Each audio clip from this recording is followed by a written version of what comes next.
భగవద్గీత 2వ అధ్యాయము సాంఖ్యము మరియు యోగము 23వ శ్లోకం యొక్క ఆధ్యాత్మిక అంతరార్థము. పరమాత్మ ఆత్మ యొక్క స్వభావాన్ని ఇంకా ఇలా వివరిస్తున్నారు. వాయు స్థిరత్వము చేత ప్రాప్తించిన ఈ కూటస్థ చైతన్య స్థితిని ఏ ఆయుధము చేతనూ ఛేదించలేము, అగ్నితో దహించలేము, జలముతో తడపలేము, గాలితో ఎండగొట్టలేము. ఇది అనుభవపూర్వకంగా మనం అనుభూతి చెందాలి అంటే గురుముఖత నేర్చుకున్న క్రియాయోగ సాధన వల్ల మాత్రమే సాధ్యమవుతుంది.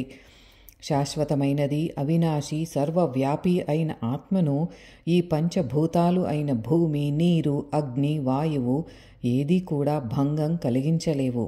అది పంచభూతాలకు అతీతమైనది. పరమాత్మలో లయమై సమాధి స్థితిలో ఉన్న జీవాత్మ ఎవరి వల్లనూ కానీ ఏ పరిస్థితి వల్లనూ కానీ తన నిజస్థితిని కోల్పోదు.